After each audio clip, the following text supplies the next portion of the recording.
베트남 2차 북미 정상회담이 최종 합의 실패로 끝났습니다. 어제 오후 도널드 트럼프 미국 대통령의 기자회견 이후 북한의 반응에 전 세계의 관심이 집중됐는데 이용호 북한 외무상이 우리 시간으로 오늘 새벽 2시쯤 첫 번째 공식 입장을 밝혔습니다. 이용호 외무상은 자신들이 대북 제재 전면 해제를 요구한 것이 아니라고 말했습니다. 민생 경제와 주민 생활에 지장을 주는 항목만 해제해도 영변 핵시설을 영구히 폐기할 수 있다고 미국에 제안했다는 겁니다. 특히 이 과정에서 미국의 우려를 덜어주기 위해 핵실험과 장거리 로켓 시험 발사를 영구적으로 중지한다는 확약도 문서 형태로 해줄 용의를 밝혔다고 강조했습니다. 하지만 미국이 영변 이외 추가 조치를 요구했다고 설명했습니다. 북한이 대북 제재 전면 해제를 요구해 합의에 이르지 못했다는 어제 트럼프 대통령의 설명과 전혀 다른 입장입니다. 이런 가운데 조선중앙통신은 조금 전 북한과 미국이 생산적인 대화를 이어가기로 했다고 보도했습니다. 통신은 또 김정은 위원장이 트럼프 대통령에게 감사의 뜻을 표명하고 향후 만남도 약속했다고 전했습니다. 북한의 공식 입장이 나오기에 앞서 트럼프 미국 대통령은 이번 회담 결렬의 이유로 대북 제재를 모두 풀어달라는 북한의 요구를 받아들일 수 없었다는 점을 들었고 합의문 서명만 남겨두고 있던 상황에서 비핵화 핵심 내용에 대한 이견으로 합의가 나오지 않은 게 맞는지 의문이 제기되고 있습니다. 트럼프 대통령 관련 미국 내 정치 상황도 영향을 줬을 거라는 분석입니다. 북미 간의 합의가 나오지 않으면서 당혹스러워진 청와대로서는 남북 경협 계획 등의 수정이 불가피할 것으로 보이는 가운데 어제 귀국길에 오른 트럼프 대통령은 문재인 대통령의 전화를 걸어와서 적극적인 중재 역할을 당부했습니다. 문 대통령은 후속 협의에서 좋은 성과를 기대한다고 전했습니다. 100주년을 만든 오늘 3.1절입니다. 정부 기념식이 오늘 오전 11시 서울 광화문 광장에서 만여 명이 참여한 가운데 열립니다. 정오에는 전국에서 만세 삼창이 진행이 될 예정입니다.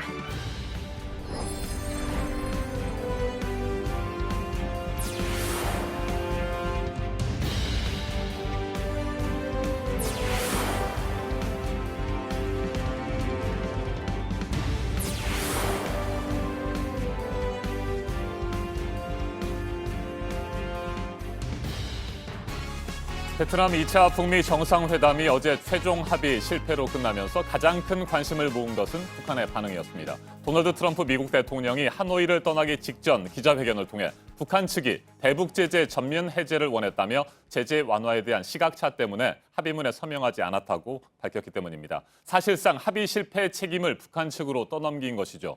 이후 10시간가량 침묵하던 북한이 현지 시간으로 오늘 새벽 0시를 넘겨 우리 시간으로 따지면 새벽 2시쯤 기자회견을 갖고 첫 번째 공식 입장을 밝혔습니다. 이용호 외무상은 북한이 전면적인 제재 해제를 요구하지 않았다고 밝혔습니다. 트럼프 대통령의 설명과 정반대 주장입니다.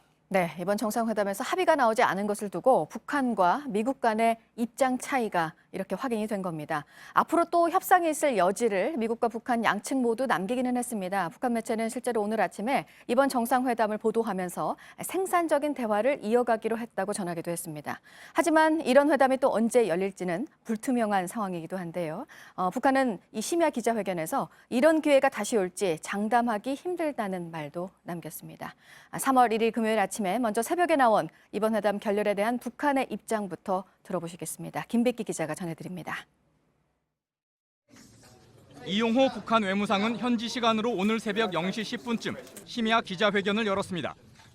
도널드 트럼프 미국 대통령이 북한이 대북 제재 전면 해제를 원했지만 그렇게 할 수 없었다고 밝힌 지 10시간 만입니다.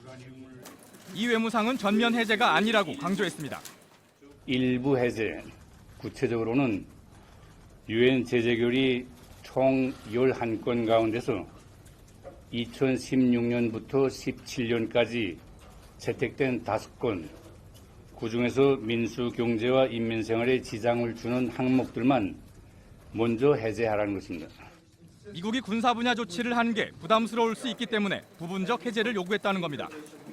민생 경제, 즉 주민 생활과 관련된 제재가 해제되면 영변 지역 핵시설을 영구적으로 완전히 폐기한다고도 했습니다. 또 미국의 우려를 덜어주기 위해 핵시험과 장거리 로켓 발사를 영구적으로 중지한다는 확약도 문서로 줄 수 있다고 말했습니다. 그러나 회담 과정에 미국 측은 영변지구 핵시설 폐기 조치 외에 한 가지를 더 해야 한다고 끝까지 주장했으며 따라서 미국이 우리의 제안을 수용할 준비가 되어 있지 않다는 것이 명백해져 있습니다. 최선희 외무성 부상은 기자회견이 끝난 뒤 기자들과 만나 앞으로 이런 기회가 다시 올지 장담하기 어렵다고 밝혔습니다. 특히 김정은 위원장이 미국식 계산법을 이해하기 힘들어하고 앞으로 북미 협상에 대해 의욕을 잃었을 수 있다는 느낌을 받았다고 말했습니다. JTBC 김백기입니다. 북한의 보다 구체적이고 실질적인 비핵화 조치, 그리고 그에 대한 미국의 상응 조치, 바로 이 두 가지가 이번 2차 북미 정상회담의 핵심 축이었죠. 그런데 앞서 전해드린 것처럼 북한은 최종적으로 합의에 실패한 이유에 대해 미국과는 입장이 전혀 다릅니다. 특히 비핵화와 맞물려 있는 상응 조치, 그러니까 대북 제재 전면 해제를 요구했다는 미국 주장과 달리 북한은 일부 해제만 요구했다고 밝혔습니다. 이용호 북한 외무상이 이례적으로 심야 시간에 기자회견을 갖고 이 같은 입장을 내놨는데, 이 외무상은 질문은 받지 않겠다며 A4 한 장 분량의 회견문을 담담하게 읽어 내려갔습니다. 이용호 외무상과 최선희 외무성 부상의 회견 실황 직접 보시겠습니다. 안녕들 하십니까. 이번 제2차 조미 순회 상봉과 회담 결과에 대한 우리 입장을 알려드리겠습니다. 조미 양국의 순회분들은 이번에 훌륭한 인내력과 자제력을 가지고 이틀간에 거쳐서 진지한 회담을 진행하셨습니다. 우리는 지난해 6월 싱가포르에서 있은 제1차 조미 순회 상봉과 회담에서 공동 인식으로 이룩된 신뢰 조성과 단계적 해결 원칙에 따라서 이번 회담에서 현실적인 제안을 제기했습니다.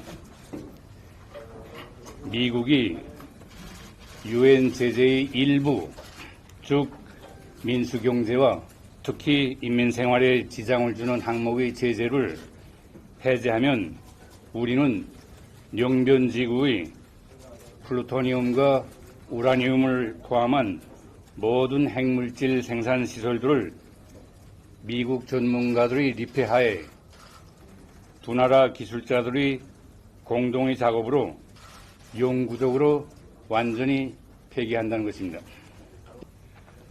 우리가 요구한 것은 전면적인 제재 해제가 아니라 일부 해제, 구체적으로는 유엔 제재결의 총 11건 가운데서 2016년부터 17년까지 채택된 5건, 그중에서 민수경제와 인민생활에 지장을 주는 항목들만 먼저 해제하라는 것입니다. 이것은 조미 양국 사이의 현 신뢰 수준을 놓고 볼 때 현 단계에서 우리가 내짚을 수 있는 가장 큰 보폭의 비핵화 조치입니다. 우리가 비핵화 조치를 취해 나가는 데서 보다 중요한 문제는 원래 안전담보 문제이지만 미국이 아직은 군사 분야의 조치를 취하는 것이 더 부담스러울 것이라고 보고 부분적 제재 해제를 상응 조치로 제기한 것입니다. 이번 회담에서 우리는 미국의 우려를 덜어주기 위해서 핵시험과 장거리 로켓 시험 발사를 영구적으로 중지한다는 확약도 문서 형태로 줄 용의를 표명했습니다. 이 정도의 신뢰 조성 단계를 거치면 앞으로 비핵화 과정은 더 빨리 전진할 수 있을 것입니다. 그러나 회담 과정에 미국 측은 영변지구 핵시설 폐기 조치 외에 한 가지를 더 해야 한다고 끝까지 주장했으며, 따라서 미국이 우리의 제안을 수용할 준비가 되어 있지 않다는 것이 명백해져 있습니다. 현 단계에서 우리가 제안한 것보다 더 좋은 합의가 이루어질 수 있겠는지 이 자리에서 말하기 힘듭니다. 이런 기회마저 다시 보기 힘들 수도 있습니다. 완전한 비핵화로의 로정에는 반드시 이러한 첫 단계 공정이 불가피하며 우리가 내놓은 최량의 방안이 실현되는 과정을 반드시 거쳐야 할 것입니다. 우리의 이러한 원칙적 입장에는 추호도 변함이 없을 것이고, 앞으로 미국 측이 협상을 다시 재개해오는 경우에도 우리 방안에는 변함이 없을 것입니다. 이상입니다. 감사합니다. 이거 용변지구와 관련해서 이번에 우리가 내놓은 안은 같이 용변 핵단지 설치, 그 안에 들어있는 모든 플루토늄 시설, 모든 우라늄 시설, 포함한 모든 핵시설을 통째로 미국 전문가들이 미국 회사에 영구적으로 폐기할 때 대한 그런 역사적으로 핵을 제한하지 않았던 그런 제안을 이번에 했습니다. 그 대신 우리가 미국 측에 요구한 것은 이제 우리 외무상공지가 밝힌 바와 같이 제재 결의 중에서 민생용, 인수용 제재 5건에 대해서 해제한 것을 요구했습니다. 이러한 제안에 대해서 미국 측이 이번에 받아들이지 않은 것은 천재 인류의 그러한 기회를 놓친 것이라고 저는 생각합니다. 민생과 관련해서는 우리가 제안한 5가지 5개 제재 결의에서 군수용은 우리가 지금 요구하지 않습니다. 아직까지는. 그러나 민생과 관련돼서 인민생활, 경제 발전과 관련된 부분에 대한 사항들이 제재 해제를 요구하였을 뿐입니다. 제가 2016년부터 취한 결의, 대조선 결의가 6건이 됩니다. 거기에서 우리가 2270호, 2375, 5개인데 여기서 이제 이 가운데서 100%가 아니고 여기서 민생과 관련된 부분만 제재를 해제할 것을 요구했던 것입니다. 우리가 제안한 것은 용변 핵단지 전체에 대한 영구적인 폐기입니다. 여기에서 실행할 때에는 미국 핵 전문가들이 와서 리뷰하게끔 되어 있습니다. 제가 이 순회회담을 옆에서 보면서 우리 국무위원장 동지께서 미국에서 하는 이 미국식 대사법에 대해서 좀 이해하기 힘들어 하시지 않는가. 이해가 잘 가지 않아서 하는 그러한 느낌을 받았습니다.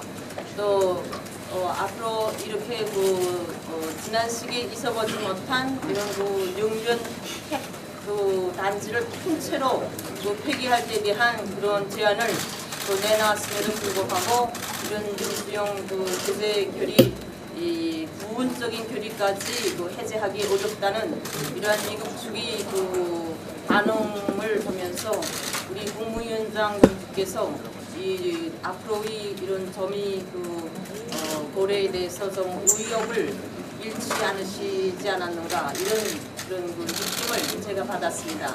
제가 한 가지 먼저 강조하고 싶은 것은 미국의 핵 박사 시프리드 해커 박사가 영변 핵시설에 있는 영축우라늄 공장을 가서 방문한 적이 있습니다. 그래서 그러한 공장까지도 거대한 농축우라늄 공장까지 포함한 모든 핵시설을 우리가 이번에 영구적으로 되돌릴 수 없게 폐기할 때 대한 제안을 내놓았지만 여기에 대한 미국 측이 대답이 호응이 없었습니다. 그래서 앞으로 이러한 기회가 다시 미국 측에 차례지겠는지 여기에 대해서는 저도 장담하기 힘듭니다. 감사합니다. 앞서 8분가량 전해드린 것처럼 북한이 우리 시간으로 오늘 새벽 2시쯤 긴급 기자회견을 열고 2차 북미 정상회담이 최종 합의에 이르지 못한 배경에 대해 설명을 했습니다. 이런 가운데 조금 전 북한 매체에 새로운 보도가 나왔습니다. 취재 기자를 연결합니다. 안태웅 기자, 김정은 위원장이 트럼프 대통령에게 사의, 그러니까 감사의 뜻을 표명했다고 하는데 어떤 내용입니까? 네, 그와 관련된 아직 자세한 내용은 나오지 않고 있습니다만 사의는 앞서 말씀하신 대로 말 그대로 감사의 뜻이기도 하고요. 또 북측이 긍정적인 뜻으로 쓸 때 종종 사용하는 표현입니다. 북한과 우호적인 관계에 있는 중국 측에도 그동안 사의라는 표현을 종종 써왔습니다. 예를 들어서 시진핑 주석에게 따뜻한 환대에 대해서 사의를 표한다. 뭐 이런 식이었는데요. 현재까지 나온 내용을 바탕으로 보면 김정은 위원장이 트럼프 대통령에게 사의를 표명하면서 향후 만남을 약속했다는 것이죠. 이는 양국 정상의 작별 인사 당시 했던 발언으로 추정됩니다. 앞서 세라 샌더스 백악관 대변인은 북미 정상의 작별 인사 장면이 담긴 사진, 김정은 위원장의 웃는 모습이 담겼는데 그 사진을 자신의 SNS에 공개하기도 했습니다. 네. 북한 매체는 일단 현재까지는 2차 북미 정상회담이 최종 합의에 이르지 못했다는 직접적인 언급은 하지 않고 있습니다. 네. 다만 양국이 대화를 이어가기로 했다고 전했군요. 네, 그렇습니다. 북한은 다시 한번 말씀드리면 베트남 하노이에서 열린 제2차 북미 정상회담에서 합의문에 서명하지 못하고 무산된 점에 대해서는 현재까지 직접적인 언급은 하지 않고 있습니다. 이런 가운데 북미 양측은 생산적인 대화를 이어나가기로 했다라고 북한 매체가 조금 전 보도했습니다. 그러면서 두 나라 사이에 수십 년간 지속된 불신과 적대의 관계를 근본적으로 전환하는 데 중대한 의의가 있고 상호 간 인식을 같이 했다라고 밝혔습니다. 아울러 두 정상이 서로에 대한 존중과 신뢰를 더욱 두터이 하고 두 나라 관계를 새로운 단계로 도약시킬 수 있는 중요한 계기가 됐다고 평가했다면서 한반도 비핵화와 북미 관계의 발전을 위해서 생산적인 대화들을 계속 이어나가기로 했다라고 또다시 전했습니다. 이어서 북미 관계의 새로운 역사를 열어나가는 여정에서 피치 못할 난관들이 있지만 서로 지혜와 인내를 발휘해 헤쳐나간다면 북미 관계를 발전시켜 나갈 수 있다는 확신을 표명했다라고 덧붙였습니다. 지금까지 보도국에서 JTBC 안태훈입니다.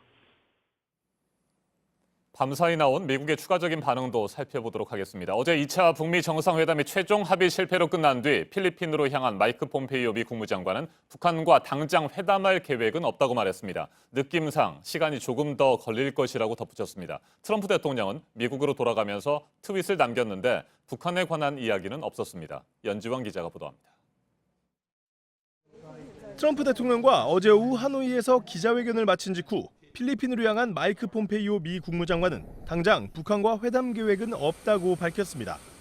로이터 통신은 폼페이오 장관이 날짜를 정하지는 않았다며 느낌상 시간이 조금 더 걸릴 것이라고 했다고 보도했습니다. 진전이 있었지만 원하는 만큼 오지는 못했다고도 했습니다. 다만 두 정상 간의 호의를 받기 때문에 곧 회담 계획을 세울 수 있길 바란다며 여지를 남겼습니다. 이후 회담이 빨리 열릴 수도 오랫동안 열리지 않을 수도 있다며 모호한 답변을 내놓은 트럼프 대통령. 귀국길 전용 기한에서 올린 트윗에도 변화가 있었습니다. 트럼프 대통령은 이번 주 하노이에서 받은 환대에 감사하다며 아주 멋진 베트남 국민들이라고 전했습니다.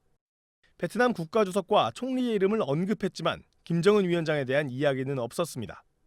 함께 올린 영상에서도 베트남 시민들의 환영 행사뿐 회담 장면은 나오지 않았습니다. 내 친구 김정은 위원장, 환상적인 만남이라는 지난 트윗과는 온도차가 있는 겁니다. 최종 합의 실패에 대해 양국 입장이 엇갈리면서 한반도를 둘러싼 정세가 다시 요동치고 있습니다. JTBC 연지환입니다. 베트남 하노이를 떠나 현재 미국으로 향하고 있는 트럼프 대통령은 어제 저녁 자신의 전용기 에어포스 1에서 문재인 대통령에게 전화를 걸었습니다. 문재인 대통령은 앞으로 좋은 성과를 기대한다고 말했고 트럼프 대통령은 적극적인 중재 역할을 부탁했습니다. 계속해서 안태훈 기자가 전합니다. 한미 정상 간 통화는 어제 저녁 6시 50분부터 25분간 진행됐습니다. 문 대통령은 북한과 미국이 정상 차원에서 서로의 입장을 확인하고 구체적인 사항을 협의한 만큼 후속 협의에서 성과를 기대한다고 말했습니다. 또 한반도 평화를 위해 트럼프 대통령의 지속적인 의지와 결단을 바란다며 한미 간 긴밀한 공조하에 필요한 역할과 지원을 다하겠다고 덧붙였습니다. 트럼프 대통령도 이번 회담에서 합의를 이루지 못한 것에 대해 아쉬움을 표명하고 향후 타결 의지를 분명히 밝혔다고 청와대는 전했습니다. 트럼프 대통령은 그러면서 문 대통령이 김정은 위원장과 대화에서 그 결과를 알려주는 등 적극적인 중재 역할을 해달라고 부탁하기도 했습니다. 이에 대해 문 대통령은 가까운 시일 안에 직접 만나서 보다 심도 있는 협의를 계속해 나가자고 했고 트럼프 대통령도 동의했습니다. 청와대는 2차 북미 정상회담이 최종 합의 실패로 끝난 것에 대해 공식 입장을 냈습니다. 완전한 합의에 이르지 못한 점은 아쉽게 생각합니다.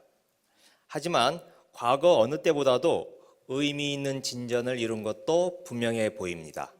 김의겸 대변인은 이어 우리 정부는 북미가 대화의 모멘텀을 유지해 가도록 모든 노력을 다할 것이라고 밝혔습니다. JTBC 안태훈입니다.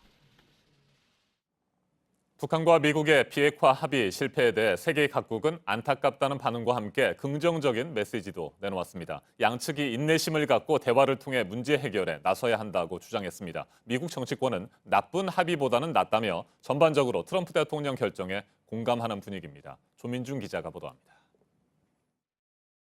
루캉 중국 외교부 대변인은 대화와 협상이 유일한 출로라고 말했습니다.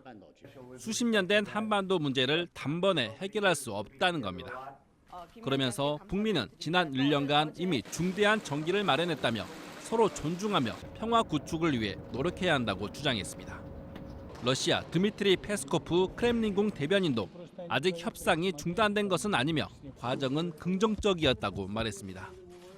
이어 한반도 비핵화를 위해 모든 참여국이 최대한 인내해야 한다고 전했습니다. 일본 아베 신조 총리는 트럼프 대통령의 결단을 전적으로 지지한다고 밝혔습니다.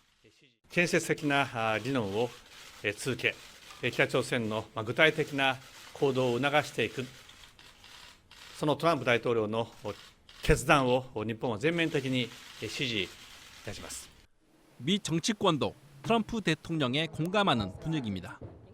공화당 린지 그레이엄 상원 의원은 트위터를 통해 나쁜 합의보다는 걸어나가는 게 낫다고 평가했고 민주당 척 슈머 원내대표도 불완전한 비핵화는 북한을 더 강하게 만들었을 것이라고 말했습니다. JTBC 조민주입니다. 네, 심야 기자회견을 열어서 북한 측에서 밝힌 이번 회담 결렬에 대한 공식 입장. 앞서 보신 대로 북한이 요구한 건 일부 제재 해제였다는 것이었습니다. 하지만 트럼프 대통령이 말한 건 북한이 대북 제재를 전면적으로 다 풀어달라고 요구를 해서 그걸 받아들일 수가 없었다는 것이었는데요.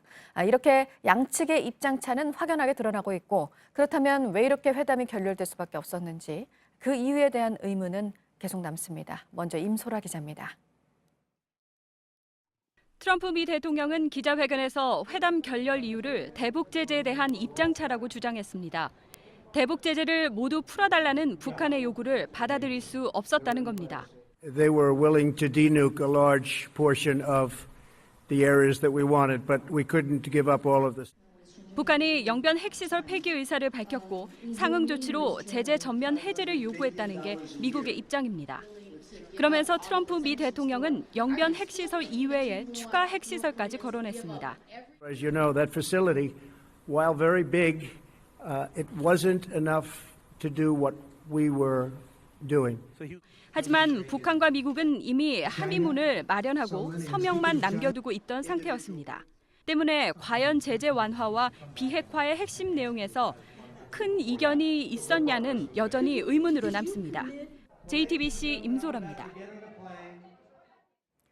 네, 이 두 정상이 언제 다시 만나서 협의를 할지는 알 수 없고 짧은 시간 안에 될 가능성도 지금으로서는 사실 낮아 보이기는 합니다. 하지만 회담이 이렇게 실패로 돌아가긴 했어도 등을 돌려버리는 그런 분위기는 또 아니기도 한데요.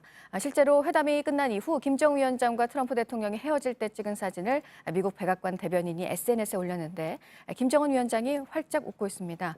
앞서 또 전해드린 대로 오늘 아침 북한 조선중앙통신은 김정은 위원장이 앞으로의 만남을 약속했다고 전하기도 했습니다.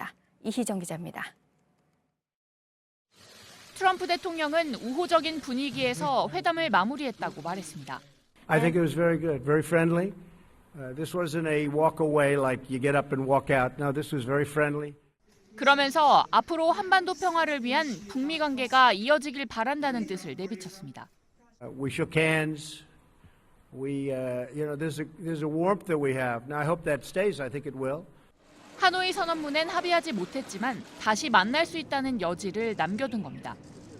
트럼프 대통령은 김정은 위원장을 좋은 친구라고 거듭 강조했습니다. Frankly, I think we'll end up being very good friends with Chairman Kim and with North Korea, and I think they have tremendous potential. We just like each other. I mean, we have a good relationship. Yeah, it's a totally different system, to put it mildly. 김 위원장에 대한 신뢰도 나타냈습니다. He said the testing will not start.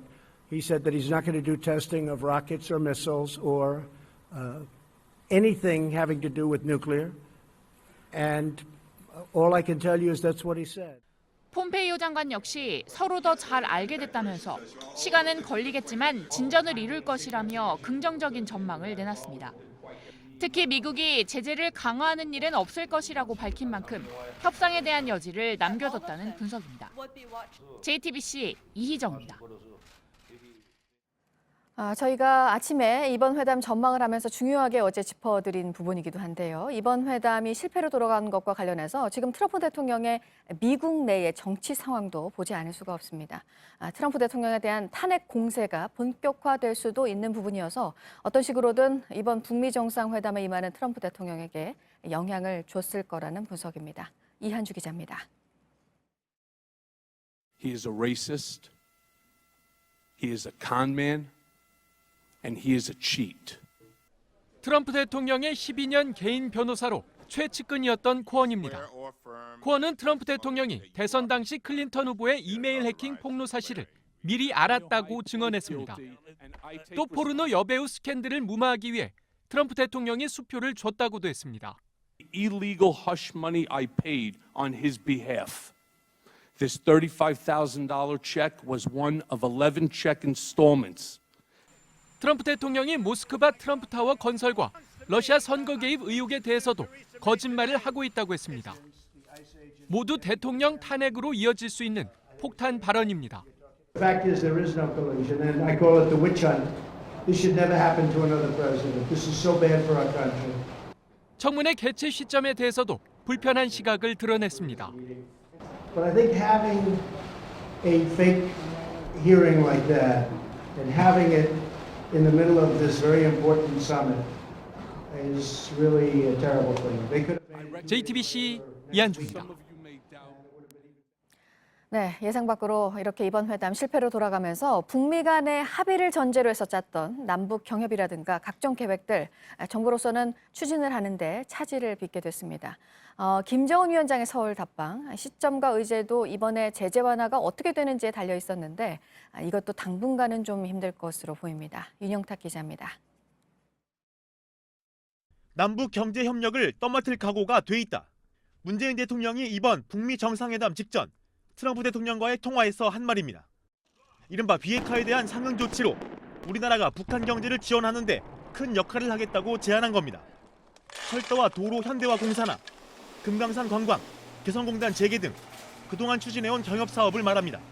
그러나 회담이 합의에 이르지 못하면서 차질이 불가피해졌습니다. 대북 제재라는 첫 단추가 풀리지 않았기 때문입니다.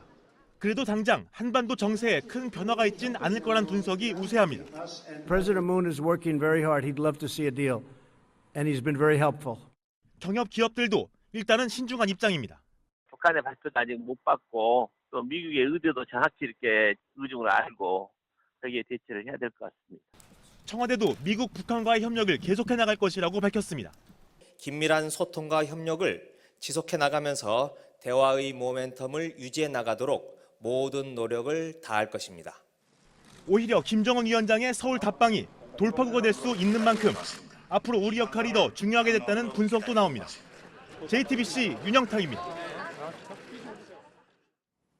전 세계의 관심을 모은 베트남 2차 북미 정상회담은 최종 합의 실패라는 전혀 예상치 못한 결과로 막을 내렸습니다. 트럼프 대통령은 김정은 위원장의 대북 제재 전면 해제 요구를 받을 수 없었다고 말했습니다. 하지만 이용호 북한 외무상은 일부 제재 해제만을 요구했다고 주장했습니다. 영변 플러스 알파에 대한 접점도 찾지 못한 것으로 보입니다. 다만 트럼프 대통령은 협상장을 박차고 나온 것은 아니라고 말했고 김정은 위원장 역시 트럼프 대통령에게 감사의 뜻을 나타내면서 협상의 여지를 남겼습니다. 조성열 전 국가안보전략연구원 수석연구위원과 김용현 동국대 북한학과 교수 자리에 함께했습니다. 어서 오십시오. 예, 안녕하십니까. 네, 이번 2차 북미 정상회담의 결과 가히 충격적이다 이런 반응들도 나오고 있고요. 전혀 예상치 못한 결과인 것 같습니다. 두 분은 어떻게 생각하시는지 의견을 좀 먼저 듣고 이어가도록 하겠습니다. 먼저 조성열 위원님, 어제 결과 어떻게 보셨습니까? 예, 사실 저도 그 생방송을 보고 있었는데요. 나중에 전반적으로 이제 분위기가 틀어지는 것 같아가지고 굉장히 안타까웠고 상당히 예상하지 못했던 결과입니다. 사실은 이번 회담에 들어가기 전에 합의문이 어느 정도 완성이 된 걸로 알고 있었고요. 네. 몇 가지의 이제 이견이 있었다는 걸 알고 있었지만 첫날 이제 그 김정은 위원장의 표정이 매우 좋지 않았습니다. 그래서 이견이 되는 부분은 사전에 알고 있었던 것 같고, 그러나 이제 최종적으로 담판해서 조율하는 데 실패한 게 원인인 것 같습니다. 네, 김용현 교수님. 네. 이번 회담을 앞두고 빅딜일까 아니면 스몰딜일까, 통큰 합의가 이루어질까, 여러 가지 전망들과 분석들이 나왔습니다. 네. 그 모든 전망들은 그래도 어느 정도의 합의는 당연히 이루어질 것이라고 본 것입니다. 네. 그런데 합의는 전혀 이루어지지 못했고 합의문의 서명조차도 안 된 상황에서 결국에는 네. 끝나고 말았습니다. 네. 어제 어떻게 보셨습니까? 역시 이제 북미 간에 아직 갈 길이 멀다. 특히 북미 간의 인식차가, 특히 최고 지도자 간의 인식차가 여전히 남아있다. 이 부분이 분명히 드러난 네. 어제의 모습이었다고 봐야 될 것 같습니다. 그러니까 미국은 아무래도 빅딜에 가까운 그런 입장을 취했던 것 같고요. 북한은 스몰 딜부터 단계적으로 가자는 그런 입장이 어제 부딪히면서 최고 지도자 간에 결론을 못 내렸다라고 봅니다. 그렇지만 저는 이것이 파탄이나 또는 판이 자체가 완전히 깨졌다고 보지는 않습니다. 오히려 약간의 시간을 두고 휴지기를 갖고 있는 상황, 또 좀 더 앞으로 진전을 위해서 여러 가지 지금 정비가 필요한 것들, 오히려 진행시켜 가면서 크게 문제들이 발생하기보다는 지금 상황에서 제대로 문제들을 서로 조이고 또 상황들을 만들어 가면서 다음 단계로 갈 수 있는 뭐 그런 전기로 이번 기회를 활용할 수 있어야 된다고 봅니다. 네, 파탄은 아니다 이런 말씀을 해주셨습니다. 그러니까 이번에 2차 북미 정상회담에서 모든 비핵화 문제를 다 해결하고 그에 대한 상응 조치까지도 결정하는 것 자체가 어찌 보면 조금 무리일 수도 있었다, 뭐 이런 식으로도 해석이 되는데 이 부분에 대해서 우리 조성열 위원님께서도 동의하십니까? 예, 사실 그 과거 사례도 보면은 1985년도에 고르바초프 당 서기장하고 레이건 대통령 간에도 회담이 이제 비슷하게 결렬이 된 적이 있었습니다. 당시에는 이번과 비교해 본다면 레이건 대통령이 협상장을 박차고 나갔습니다. 그래서 상당히 암울했었는데 결국 85년, 86, 87년 세 차례 회담 끝에 성공한 사례가 있습니다. 이번의 경우는 주목할 부분은 즉 약간의 이제 그 발표문의 차이가 있습니다만은 영변 핵시설 플러스 알파, 그러니까 생각했던 것보다는 굉장히 의견이 접근됐던 걸 알 수 있습니다. 지금 발표문에서는 공통적으로 영변 핵시설에 대한 공통된 이해가 있었고 플러스 알파 부분에 대한 이견이 나왔고요. 제재 부분에서는 이제 약간 트럼프 대통령은 완전 제재를 요구했고 리용호 외무상은 이제 일부 제재만 요구했다, 이런 차이가 있습니다만은 이건 이제 진실이 확인될 거라고 보는데 이 부분들은 생각보다 어제 이제 그 결렬 발표했을 때 우려했던 것보다는 이견이 생각보다는 크지 않고요. 이 부분들은 추가 협상을 통해서 어느 정도 해결 가능성이 열려 있다, 이런 생각을 합니다. 네, 일단 어제 트럼프 대통령의 기자회견 그리고 오늘 새벽에 진행이 된 이용호 북한 외무상의 회견 내용, 양측의 의견은 분명히 전혀 다릅니다. 정반대 입장입니다. 과연 어느 쪽의 주장이 더 일리가 있다고 생각하는지 이 부분에 대해서 해석 여러 가지가 있을 수 있을 텐데 우리 김 교수님께서는 어떻게 생각하십니까? 그러니까 어제 결렬의 배경은 전 두 가지라고 봅니다. 하나는 미국 내 요인입니다. 다시 말씀드리면 마이클 코언 변호사와 관련된 미국 내에서 트럼프 대통령 반 트럼프 정서가 굉장히 확산되고 있는 상황입니다.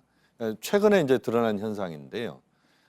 어제 그 신문들, 미국 신문들의 일면은 하노이 담판 결렬이 아니었습니다. 일면의 탑 그 주제들은 전부 마이클 코언 관련된 주제들이었습니다. 그만큼 미국 내에서 트럼프 대통령에 대한 부정적 여론이 굉장히 확산되고 있고 그 과정에서 이미 합의문까지 작성되어 있는 상태에서 옳은 것이 아니어서 트럼프 대통령이 합의하지 않았다는 이야기는 결국 미국 내 보수 여론을 상당 부분 의식한 것이다. 어정쩡한 합의 사항을 미국인들이 받아들이기 어려운 상황을 갖고 돌아가서 난타를 당하는 것보다는 지금 상황에서는 일단은 중지를 시키는 게 좋겠다, 이런 입장이 하나 있었던 것 같고요. 또 하나는 이제 우리가 이야기를 나눴던 영변 플러스 알파와 관련된 부분과 제재 해제 또는 제재 완화와 관련된 부분에서의 부딪히는 요소들이 크게 작용했다라고 봐야 됩니다. 그렇게 보면 어제 상황들에 대한 것들은 전반적으로 미국의 입장, 북한의 입장, 어느 한쪽의 입장이 적극적으로 작용했다기보다는 상호 간의 입장 차를 그 좁힐 수 있는 상황이 아니었다. 특히 외부 환경 또 미국과 북한이 비핵화를 둘러싼 접근 방식에서 최고 지도자들의 인식의 격차가 네. 아직은 남아 있다. 이것이 결정적으로 작용한 어제의 실패라고 봐야 될 것 같습니다. 네. 오늘 이 자리에서 저희가 얘기를 나눠야 될 부분이 크게 한 서너 가지 정도가 되는 것 같습니다. 지금 방금 말씀하신 것처럼 미국의 정치적인 요인도 있을 것이고요. 그다음에 앞서 저희가 얘기를 하다가 이야기가 좀 중단이 된 완전 제재를 요구했다고 하는 트럼프 대통령의 설명과 일부 제재만을 해제해달라고 요구했다는 이용우 외무상의 발언. 어떤 것이 좀 더 설득력이 있고 일리가 있다고 판단되는지 이 부분이 있습니다. 그리고 영변 플러스 알파는 과연 무엇이었을까? 이 부분도 관심이고요. 자, 그래서 저희가 좀 이렇게 부분을 좀 나눠서 진행을 좀 하도록 하고요. 일단 그 완전 제재를 요구했다라고 하는 트럼프 대통령, 이용우 외무상은 일부 제재 해제만을 요구했다는 부분에 대해서는 우리 김 교수님께서는 말씀을 하셨고 조 의원님께서는 어떤 입장이신지? 예, 글쎄 트럼프 대통령이 얘기하신 거긴 하지만 전체 내용을 보면은 미국의 대북 제재라고 하는 게 한 번에 제기될 수 없거든요. 네. 그러니까 유엔 안보리 제재 같은 경우도 모든 이제 안보리 상임이사국의 동의가 있어야 되고 또 그게 통과된다 하더라도 미국 내에서 대북 제재 및 정책 강화법이라는 법률이 있습니다. 그래서 그 법률에 의해서 엄격하게 대제 완화나 해제에 대한 규정이 돼 있거든요. 근데 이걸 충족시키기가 어렵고 이거는 미 의회의 동의 없이는 불가능한 부분입니다. 그랬을 때 북한이 적어도 미국을 연구했다고 한다면 이런 제재들이 한 번에 할 수는 없다는 걸 알고 있었을 거라고 봅니다. 네. 그래서 저는 리용호 외무상의 얘기가 어느 정도 현실적인 게 아닌가 생각을 합니다. 네, 조성렬 위원님께서는 이용우 외무상의 설명이 좀 더 설득력이 있다 이런 입장이시고요. 김 교수님도 마찬가지신가요? 지금 이제 그 문제는 여러 가지 아직은 좀 정리가 더 네. 필요한 부분이 있는 것 같습니다. 좀 더 시간을 두고 봐야 되는 부분인데요. 전체적으로 북한의 입장과 미국의 입장이 서로 완전히 지금 맞서고 있다라기보다는 미묘한 차이들이 좀 더 커지면서 상황들을 좀 어렵게 하고 있다 이렇게 봅니다. 그렇게 보면 양쪽 입장에 대해서는 좀 더 시간을 두고 판단을 해야 될 문제라고 봅니다. 네. 일단 양쪽의 입장 각각의 주장이 나온 상황이기 때문에 앞으로 좀 더 크로스 체크를 할 필요는 분명히 있을 것 같습니다. 자, 그와 관련해서 한 가지만 더 질문을 좀 드리고 넘어갈게요. 만약에 우리 조성렬 위원님께서 생각하시는 것처럼 이용우 외무상의 발언이 좀 더 설득력이 있다고 한다면 그건 또 다른 의미에서 트럼프 대통령이 좀 과장을 했을 수 있다. 대북 제재 해제 요구와 관련해서 말이죠. 예, 그렇습니다. 그랬다고 한다면 왜 그랬을까요? 트럼프 대통령이 그렇게 말한 이유요. 트럼프 대통령 입장에서 보면은 이번에 이제 전 세계 이목이 집중돼 있고 사실 이번에는 합의가 나올 거라고 좀 보고 있었습니다. 네. 전체적으로 또 합의문이 작성됐다는 얘기도 있었고요. 그런데 이 부분이 이제 판을 이제 바꾸기 위해서는 뭔가 어떤 북한의 무리한 요구가 있었다는 부분을 좀 부각시키고 싶었던 것 같습니다. 네. 그래서 평소도 트럼프 대통령의 어떤 그 말투도 항상 이제 좀 과장하는 측면이 있죠. 그래서 예를 들면 주한미군이 28,500명에도 불구하고 계속해서 네. 4만 명이라고 하거나 예를 들면 유엔 부담금 이런 거 얘기하듯이 이번 부분도 저는 트럼프 대통령이 거짓말이 했다기보다는 그동안의 이제 말투 그런 부분에서 어떤 정책 책임 이런 부분들이 이제 북에 있다는 걸 좀 강조하려고 하신 말씀이 아닌가 생각합니다. 네, 제재 해제를 어디까지 북한이 요구했을까? 이 부분 사실 어찌 보면 진실 게임으로 흘러갈 가능성도 높은 역설적으로 상황인 것 얘기하면은 같습니다. 만약에 트럼프 대통령 네. 요구가 맞다면요. 그렇죠. 그렇다면은 사실 실무 협상이나 다시 고위급 회담을 하면 쉽게 타결될 수 있다는 얘기도 될 수 있습니다. 네, 그럴 수도 있기 때문에 좀 더 살펴봐야 될 것 같습니다. 자, 다음 주제로 넘어가면 앞서서 김 교수님께서 말씀하신 미국의 정치적인 요인이 어제 회담에도 분명히 영향을 미쳤을 것이다 이런 말씀입니다. 이 부분에 대해서 우리 조 의원님께서는 어떻게 생각하세요? 예, 저도 그 부분은 동의하는데요. 그러니까 기본적인 배경은 미국의 정치 상황이라고 봅니다. 지금 코언 청문회가 있었고 네. 또 조만간 이제 사위인 쿠시너나 또 트럼프 주니어에 대한 기소 가능성들이 얘기 나오고 있습니다. 그다음에 뮬러 특검의 보고서 발표가 임박된 그래서 사실 트럼프 대통령 머릿속에는 굉장히 그 부분이 꽉 차 있을 거라고 생각하고 지금 이제 여러 소식통에 의하면은 지금 그 정상회담 직전에 미국 측에서 높은 수준의 어떤 완전한 비핵화에 가까운 요구를 했다. 그래서 처음 등장했을 때 김정은 위원장의 안색이 굉장히 안 좋았거든요. 네. 그 긴장한 얼굴에다가 상당히 이제 그 표정이 어두웠는데 결과적으로 보면은 그 내용들이 오기 전에 특히 제가 그 주목하는 것은 그 직전에 이제 비건 대표하고 그 김혁철 네. 대표가 만났을 때 마지막에 30분 정도 간단하게 만났기 때문에 우리들은 그 부분이 매우 합의가 잘 돼서 그렇다고 생각했지만 아마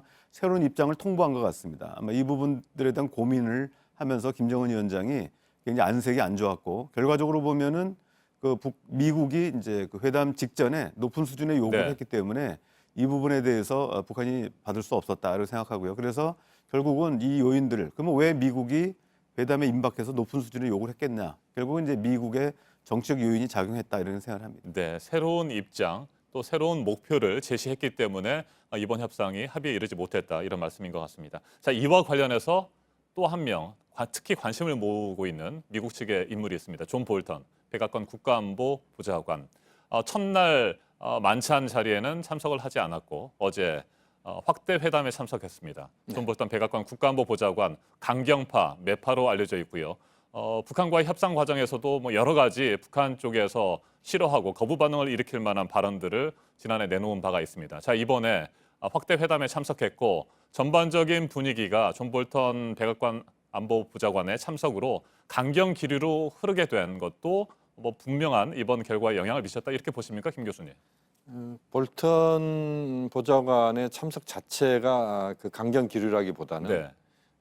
볼턴 보좌관이 이제 만찬 때는 참석하지 않고 확대 회담에 참석함으로써 미국 내 어떤 보수 여론 또는 트럼프 대통령의 간접적인 그 북한과의 관계를 풀어가는 데 있어서 미국의 여론을 의식하는 측면들을 좀 보여주는 그런 차원에서 볼턴 보좌관의 그 참석이라고 봐야 될 것 같습니다. 그러니까 볼턴 보좌관도 트럼프 대통령의 참모이고 트럼프 대통령과 완전히 뜻을 달리하는 그런 발언들은 회담장 밖에서 가능한 것이지 회담장 안에서는 쉽지 않다고 봅니다. 네. 다만 이제 그 조성열 박사님도 말씀하신 것처럼 트럼프 대통령 입장에서는 미국 내 정치적인 여론에 대한 부담이랄지 또는 지금의 그 미국이 요구하고 있는 수준보다는 낮은 단계에서의 합의가 이루어졌을 경우에 대한 부담 이런 것들을 풀어가는 데 있어서 볼턴 보좌관의 참석을 통해서 자신의 입장을 그 김정은 위원장에게 간접적으로 시위하는 그런 성격의 참석이라고 봐야 될 것 같습니다. 네, 어제 협상이 그런 식으로 끝난 뒤에 미국 쪽에서는 협상 준비가 이번에 좀 부족했다 이런 뭐 자평들도 나오곤 했습니다. 그와 관련해서 문제가 제기되고 있는 것이 바로 이번 정상회담의 톱다운 방식입니다. 실무 협상에서 제대로 완벽하게 협의가 진행되지 않은 상태에서 너무나 많은 여지를 남겼기 때문에 이번 회담이 이런 결과를 낳은 것이 아니냐 이런 분석들도 있는데 조 의원님 어떻게 생각하십니까? 예, 그러니까 톱다운 방식은 분명히 장점이 있고요. 또 지금과 같은 상황에서 만약 톱다운 방식이 아니었다면 작년 그리고 금년에 이르는 상황을 만들어내지 못했을 거라고 네. 봅니다. 다만 이제 지금 여러 전문가들이 지적하고 있듯이 톱다운 방식이라고 하면 결국 정상회담 날짜를 정해놓고 협상을 하다 보니까 서로 이제 사실은 뭐 북한의 전용 무력할 수 있는 이제 벼랑 끝 전술이 미국도 같이 쓰는 그래서 결과적으로 보면은 이제 막판까지 최종적인 시한은 정해져 있기 때문에 양보하지 않는 네. 그래서 충돌하거나 결국은 합의를 어느 한쪽이 양보를 해야 되는데 이번의 경우는 이제 북한의 경우는 체제에 명운이 걸려 있다 보니까 일체 양보를 안 하려고 했고 미국도 정치적인 이해가 걸려 있기 때문에 양보할 수 없는 상황이었던 것 같습니다. 그래서 앞으로는 제가 볼 때는 일단 톱다운 방식이 기존 유지하더라도 네. 기존과 달리 그러니까 어떤 그 법텀업 방식으로 해서 실무회의 또 고위급 회의라는 이런 좀 그 중간 과정을 착실히 쌓아낼 필요가 있다고 봅니다. 그래서 네. 톱다운 기조를 유지하면서도 버텀업 방식을 보완하는 이런 새로운 접근법이 필요하지 않을까 생각합니다. 네, 김 교수님께서도 네. 협상 방식의 변화가 조금 필요하다 이런 의견에 동의하십니까? 그러니까 협상 방식의 큰 기조는 저는 지금 기조가 맞다고 봅니다. 네. 한반도 비핵화 평화체제 프로세스는 전혀 신뢰가 없는 상대 국가가 신뢰를 하나 둘 쌓아가면서 문제를 풀어가는 해법입니다. 이 해법을 풀어가는 데 있어서 실무적 차원에서의 접근은 한계가 있을 수밖에 없고 가장 중요한 것은 최고 지도자들의 결단과 그들의 어떤 행동입니다. 네. 그 행동이 가장 중요한 기반이 되고 실무적 차원에서의 접근법은 그것을 보좌하는 차원에서의 역할을 해야 됩니다. 다만 이제 지금의 이 실무적 차원에서의 역할의 범주 자체가 얼마나 큰 역할을 했느냐 하는 부분에 대해서는 뭐 여러 가지 평가가 있을 수 있습니다만 그러나 전체적으로 탑다운 방식으로 가는 것은 맞고 또 지금 비핵화 평화체제 프로세스가 앞으로 많은 내용들을 풀어가야 되는 부분들이 네. 있습니다. 그렇게 하기 위해서도 그런 위로부터 내려오는 방식으로 가는 것이 맞다. 다만 그 부족한 부분들, 미진한 부분들을 아래에서 그것을 막아가면서 전개시키는 그런 쪽으로 앞으로도 가야 될 필요가 있다고 봅니다. 네. 또 하나 굉장히 중요한 이슈가 영변 플러스 알파입니다. 앞에서도 잠깐 얘기가 나왔습니다만 이 영변 플러스 알파 우라늄 농축 시설 강선 지구에 대한 얘기도 좀 나오고 있고요. 막판에 미국이 무리하게 영변 플러스 알파 그동안에 제기됐던 알파 말고 또 다른 알파를 제기했을 가능성도 있겠습니다만 이 같은 미국의 협상 방식에 대해서 우리 조 의원님 어떻게 생각하십니까? 예, 그 부분이 좀 지적을 좀 해야 될 것 같습니다. 왜냐하면은 영변 플러스 알파에서 알파가 있을 수 있습니다. 네. 그리고 이미 여러 그 매체에 의해서 그러니까 강선이라는 지역에 일단 그 알파에 해당되는 우라늄 농축 시설이 있다는 얘기가 많이 나왔고요. 만약에 추가 시설도 있을 수 있습니다. 뭐 시천이나 이런데 그 설도 있는데 문제는 이 부분이 있었다면은 사실 그 실무회담 비건과 김혁철 간의 회담 아니면 뭐 김영철이나 그 폼페이오 국무장관의 회담에서 이 얘기가 제기됐다면 네.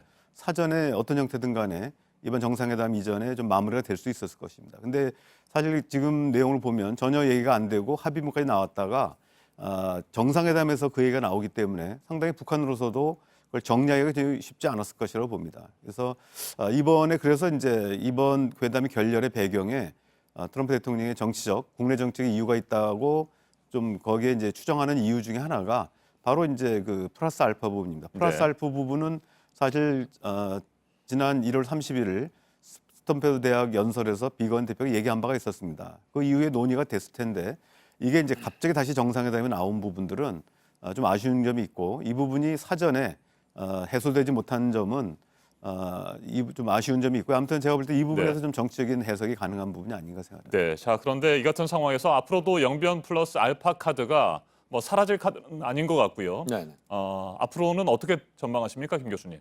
일단은 이제 알파라고 하는 게 이제 등장을 해버렸습니다. 참 아쉬운 부분인데요. 왜 아쉽냐면 영변으로 시작하면서 알파는 시점의 문제입니다. 그러니까 알파가 네. 없다 있다의 문제가 아니고 알파가 있을 수 있습니다. 그렇다면 그 알파는 어느 시점에서 그러니까 구동 전의 자세로 가자는 이야기를 제가 계속했는데 우선 쉬운 것부터 가능한 것부터 하고 알파는 그 다음 단계에서 나와야 되는데 이게 너무 먼저 나와버렸습니다.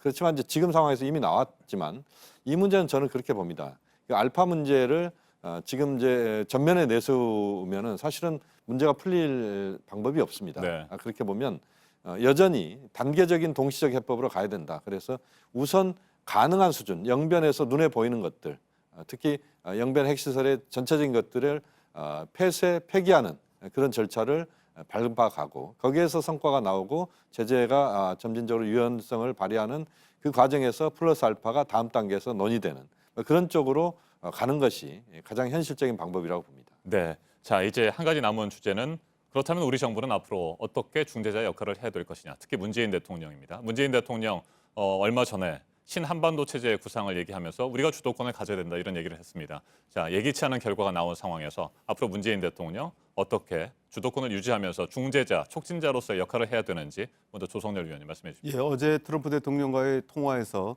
문재인 대통령이 빠른 시일 내에 워싱턴 방문을 이제 희망하셨습니다. 저는 뭐 매우 좋은 접근법이라고 생각합니다. 네. 우선 트럼프 대통령을 만나서 일단 북미 정상회담에서의 어떤 세부 내용을 듣고 또 그동안에 이제 우리 정부가 구상했던 신한반도 체제에 대한 설명이 필요하다고 생각합니다. 그래서 지금 여러 가지 이제 그 논의가 나왔는데 상당히 이제 이견이 있었지만 그럼에도 불구하고 접점을 찾을 수 있는 역할을 할 수 있는 것은 신뢰가 부족한 북미 관계보다는 우리 대통령께서 미국과 또 북한을 중재하는 역할이라고 생각합니다. 우선은 이제 워싱턴을 방문하셔서 청취하고 그 다음에 작년에 이제 실현되려다 못했던 김정은 위원장의 서울 방문을 가급적 빠른 시일 내에 실현해서 일단 그 대화의 동력을 유지하는 게 중요하다고 봅니다. 그래서 중재 역할을 하기 위해서는 우선 정상 간의 신뢰가 기반이 되는데 그래서 조속한 이제 한미 정상회담 또 뒤이은 김정은 위원장의 서울 답방이 안 되더라도 뭐 판문점이라든지 긴급히 만나서 현안을 이제 해결하고 새로운 어떤 그 길을 모색하는 것이 바람직하다고 생각합니다. 네, 김 교수님 말씀 부탁드립니다. 우선은 이제 어제 트럼프 대통령과 문재인 대통령의 대화에서 두 가지 이야기가 나왔습니다. 하나는 문재인 대통령이 북한의 지도자와 빨리 만나서 내용들을 좀 청취해 달라는 것이고 그다음에 그 한미 정상회담이었습니다. 그러니까 답은 이미 문재인 대통령 역할은 나와 있다고 봅니다. 한미 정상회담 또는 한미 라인을 최대한 가동하면서 그동안에 그 미국이 갖고 있던 입장이랄지 이런 것들을 정확하게 확인하고 그다음에 저는 대북 특사 파견이 빨리 이루어질 필요가 있다고 봅니다. 대북 특사 파견을 통해서 북한의 입장을 정확하게 확인을 하고 그 다음 단계에서 남북 정상회담이 저는 뭐 서울에서 당장 어렵다면 판문점도 좋고 또 다른 특정한 장소도 좋다고 봅니다. 그것을 통해서 두 지도자 사이에서 문재인 대통령이 중개자, 중매자, 촉진자 역할을 해야 된다. 네. 오히려 저는 문재인 대통령에게 많은 부분의 역할이 부여되는 그런 상황이 이제 왔다. 그래서 문재인 대통령의 중개자 역할의 어떤 여러 가지 시험대가 지금 만들어지고 있다고 또 봅니다. 네, 두 분과 나눠야 할 주제들이 굉장히 많은데 일단 오늘은 여기에서 정리를 해야 될 것 같습니다. 김용현 교수님 그리고 조성열 위원님 말씀 잘 들었습니다. 네, 감사합니다. 베트남 2차 북미 정상회담이 최종 합의 실패로 마무리되면서 중국도 당혹해하는 모습입니다. 중국 외교부는 건설적인 역할을 계속하겠다며 말을 아꼈습니다. 김정은 위원장의 5차 방중 시점이 관심을 모으고 있습니다. 베이징 신경진 특파원이 보도합니다. 북핵 문제의 철저한 해결은 쉽지 않다. 환구시보 사설입니다. 문제에 부닥치면 그 원인을 자신에게서 찾아야지. 걸핏하면 베이징이 마쿠에서 무슨 역할을 했느니 의심하지 말라면서 이같이 전했습니다. 마치 회담 결렬을 예감한 듯한 문구입니다. 트럼프 대통령은 대북 제재에서 중국의 영향력을 재차 강조했습니다. On the border, as you know, 93% of the goods coming into North Korea come through China, and China's been a big help. 대북 제재를 유지하는데 중국이 공조해달라는 메시지입니다. 중국 외교부는 일단 북미 간 대화 유지를 강조하면서 건설적 역할을 계속하겠다고 밝혔습니다. 북미 회담 결렬 시점에 북한 외무상 부상이 베이징을 방문해 주목을 받았습니다. 你观察很仔细，应中国外交部邀请，朝鲜外务省副相李基成于28日，也就2月28日访华。那么访华期间呢，中朝双方会就两国关系和共同关心的问题交换意见。 김정은 위원장의 5차 방중을 협의하기 위한 일정으로 해석됐습니다. 북미 회담 결렬로 김 위원장 방중 시점은 늦춰질 가능성이 높아졌습니다. 3월 중으로 무역 분쟁을 최종 타결하기 위한 미중 정상회담이 예정된 중국이 북한과 고도로 밀착하는 모습을 연출하지 않을 것이라는 분석입니다. 베이징에서 JTBC 신경진입니다.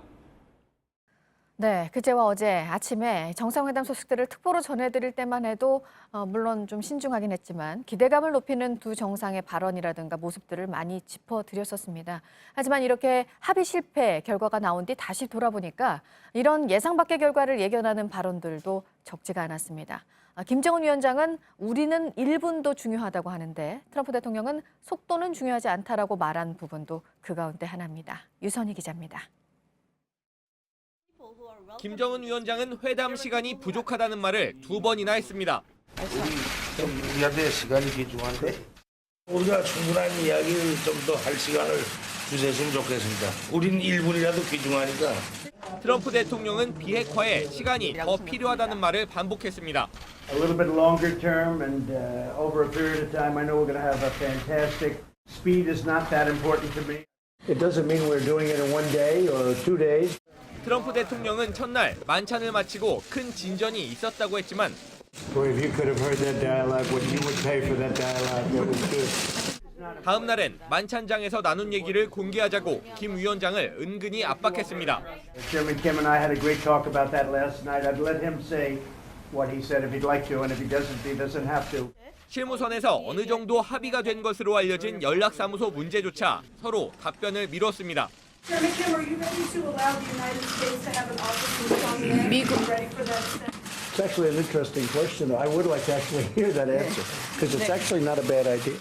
환영할 만한 일이라고 생각합니다. 김 위원장은 하노이까지 오는 길이 힘들었다고 말했는데 좀 어느 때보다도 많은 그 고민과 노력 그리고 그 인내가 필요했던 그런 기간이었던 것 같습니다. 회담장에서도 끝내 그 온도차는 극복되지 못했습니다. JTBC 유선입니다. 미국과 북한의 비핵화 관련 협상의 방식은 실무선에서 협의는 계속하지만 결국 최종적인 결정은 두 정상이 직접 얼굴을 대고 내리는 방식입니다. 이번 회담이 이렇게 실패로 돌아간 것을 두고 이 협상 방식을 지적하는 목소리도 있습니다. 류정화 기자입니다. 이번 회담의 사전 실무 협상에 나섰던 김혁철 북한 대미 특별대표와 스티븐 비건 미 국무부 대북정책 특별대표의 만남은 25일이 마지막이었습니다. 김정은 위원장이 하노이에 도착하기 전날입니다. 이날 단 30분간 마주 앉았던 두 사람은 이후 접촉이 없었던 것으로 알려졌습니다. 본격적인 정상회담의 막이 오르자 두 정상이 사실상 모든 것을 결정하는 톱다운 방식으로 회담이 진행된 겁니다. 북한 매체는 정상회담을 앞두고 고르디우스 매듭이라는 표현을 썼는데 일괄 타결, 즉 정상 간의談판이 임박했다는 의미로 해석되기도 했습니다. 반면 실무자들은 재량권을 갖지 못해 회담의 디테일이 약해질 수밖에 없다는 지적도 꾸준히 제기됐습니다. 양측 실무협상 대표진이 확대 회담에 배석할 거란 관측도 나왔지만 실제 회담엔 불참했습니다. Usually summits involve so much working level work. This time we saw very little preparation. 김정은 위원장과 트럼프 대통령의 첫 만남은 화기애애했지만 막상 구체적인 논의에 돌입하자 합의는 결렬됐습니다. JTBC 류정화입니다. 네, 어제 우리 주식시장도 이 북미 합의 실패의 영향을 곧바로 받았습니다. 장 마감을 불과 30분 앞두고 이 회담 결과와 관련해서 분위기가 심상치 않다는 소식이 전해지면서 출렁이기 시작했고 특히 남북 경협주들이 폭락을 했는데요. 하지만 올해 영향을 미치지는 못할 거라는 전망입니다. 밤사이에 뉴욕 증시는 소폭 하락했습니다. 이태경 기자입니다. 주가가 가파르게 떨어지기 시작한 건 장마감을 30분 앞둔 오후 3시쯤입니다. 북미 정상이 오찬을 취소했고 서명식도 불투명하다는 소식이 전해지면서입니다. 외국인 투자자가 위험을 관리하기 위해 주식을 팔자 개인 투자자들도 따라서 팔기 시작하면서 하락폭이 커졌습니다.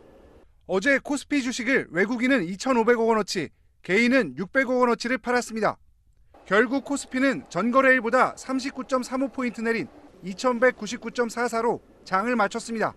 코스닥 지수의 하락폭은 더 컸습니다. 가장 큰 영향을 받은 건 역시 남북 경협 관련 주식입니다. 어제 주식시장에서 20% 넘게 떨어진 종목이 21개인데 이 중 19개가 남북 경협주였습니다. 대북 제재가 완화되면 북한 개발에 참여할 수 있을 거라는 기대 때문에 올랐던 건설주가 크게 떨어졌습니다. 김정은 위원장이 말했던 금강산 관광과 개성공단 관련 기업 주가도 타격을 받았습니다. 주요 대기업 주가도 흔들렸습니다. 삼성전자가 3.5%, SK하이닉스가 5% 넘게 내렸고 현대자동차와 네이버의 하락폭도 컸습니다. 원달러 환율도 하루 만에 5.6원 오르는 등 외환과 채권 시장도 출렁였습니다. 하지만 전문가들은 북미 협상이 앞으로 계속될 여지가 있기 때문에 증시에 오랫동안 악영향을 주지는 않을 것으로 보고 있습니다. 오늘부터 연휴 사흘 동안 증시가 쉬면서 어느 정도 충격이 가라앉을지 주목됩니다. JTBC 이태경입니다. 이번에는 오늘 아침 체크해봐야 할 뉴스들을 분야별로 살펴보겠습니다. 먼저 정치 분야입니다. 국회 윤리위원회가 오는 7일 열리는 전체 회의에서 5.18 망언 논란을 일으킨 자유한국당 의원 3명의 징계안과 함께 20대 국회에서 제출된 징계안을 한꺼번에 모두 처리하기로 합의했습니다. 재판 청탁 의혹을 받고 있는 더불어민주당 서영교 의원과 목포 부동산 투기 의혹을 받고 있는 무소속 손혜원 의원, 그리고 미국 출장 중에 스트릿바 출입 의혹을 받는 한국당 최교일 의원 등의 징계안이 함께 상정됩니다. 북한과 러시아가 정부 차원에서 경제협력 문제를 논의하는 북러 경제협력위원회 9차 회의가 오는 4일부터 6일까지 모스크바에서 열린다고 북한 주재 러시아 대사관이 밝혔습니다. 지난해 3월 평양에서 8차 회의가 열린 뒤 1년 만입니다. 문재인 대통령이 남북관계와 외교안보 정책을 실무 총괄하는 청와대 차관급 참모진을 교체했습니다. 국가안보실 1차장에 김유근 국방부 주한미군 기지 이전 사업단장을, 2차장에 김현종 통상교섭본부장을 임명했습니다. 지난해 국민연금의 기금 운용 수익률이 지난 2008년 세계금융위기 이후에 두 번째로 마이너스 실적을 기록했다는 소식입니다. 마이너스 0.92%로 집계가 됐는데요. 국내 주식이 마이너스 17% 가까이 돼서 가장 실적이 좋지 않았고 해외 주식은 마이너스 6% 정도로 역시 나빴습니다. 마이너스 수익률에 따른 기금 손실을 평가한 금액은 5조 9천억 원으로 추산이 됐습니다. 현대자동차와 기아자동차가 미국에 수출한 자동차에 대해서 추가로 리콜을 실시합니다. 세계 차종 약 50만 대인데요. 미국 전역에서 차량 화재 보고가 계속되고 있어서입니다. 지난달에는 엔진 등의 결함이 발견된 17만여 대를 리콜했었습니다. 함영주 KB 하나은행장이 3연임을 스스로 포기를 했고 후임 행장에 지성규 부행장이 단독으로 추천이 됐습니다. 오는 21일 주주총회에서 최종 선임이 될 것으로 보입니다. 계속해서 사회분야 뉴스입니다. 카풀 갈등을 풀기 위한 택시 카풀 사회적 대타협 기구가 어제 국회에서 4차 회의를 열었지만 합의를 이루지는 못했습니다. 더불어민주당과 정부가 시한으로 제시한 2월 말을 넘기게 됐는데 다음 주 한 차례 더 회의를 열고 최종 합의를 시도할 계획입니다. 가습기 살균제인 가습기 메이트를 판매했던 애경산업 전 대표와 전 전무가 구속됐습니다. 검찰이 압수수색을 통해 이들이 가습기 살균제 관련 증거인멸에 가담한 정황을 포착했고 구속영장을 청구했습니다. 오늘부터 체코 프라하 공항에서 한국인 대상 자동 입국 심사 제도가 시행됩니다. 대면 심사를 거치지 않고 전자여권 전용 게이트를 통해서 신속하게 입국할 수 있기 때문에 시간이 단축될 것으로 보입니다. 체코 당국이 유럽연합 회원국이 아닌 국가를 상대로 자동 입국 심사를 도입하는 것은 우리나라가 처음입니다. 지금 대고려전에서 전시가 되고 있습니다. 금동 11면 천수 관음 보살 좌상, 국립중앙박물관이 어떻게 손상된 부분들을 복원했는지 과학적인 보존 처리 방법들을 설명을 했습니다. 들뜬 도금층을 접착하고 무게중심을 바로잡았다는 건데요. 그 모습 전시전에서 모레까지 보실 수 있습니다. 태백산 천재단 가운데 하나인 장군단 일부가 보시는 것처럼 이렇게 허물어져서 내려앉았습니다. 지난 2008년에는 관광객 때문에 또 2012년에는 태풍 때문에 일부가 무너졌었는데 이번에는 어떤 이유 때문인지 태백시가 경찰에 수사를 의뢰했습니다.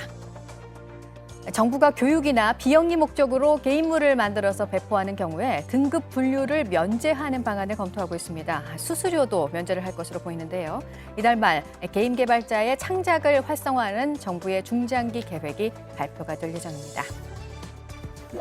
100주년을 맞는 오늘 3.1절, 어제부터 당시 모습을 재현하는 행사가 곳곳에서 진행이 됐습니다. 오늘 정부 기념식이 서울 광화문 광장에서 열리는데요. 함께 만든 100년, 함께 만들 미래가 주제입니다. 오늘 이 기념 행사로 일대 교통이 통제가 될 예정입니다.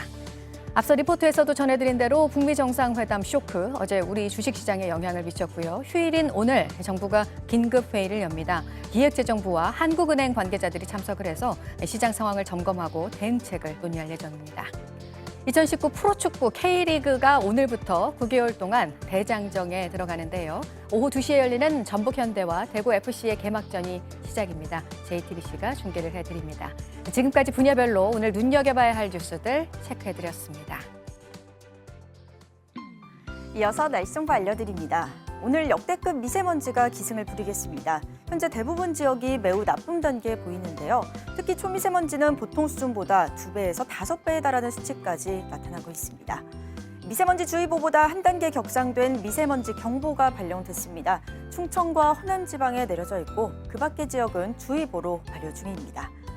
일교차가 커 곳곳 안개도 짙게 끼어 있습니다. 특히 서쪽 지역을 중심으로 가시거리 500m 안팎까지 짧아져 있습니다.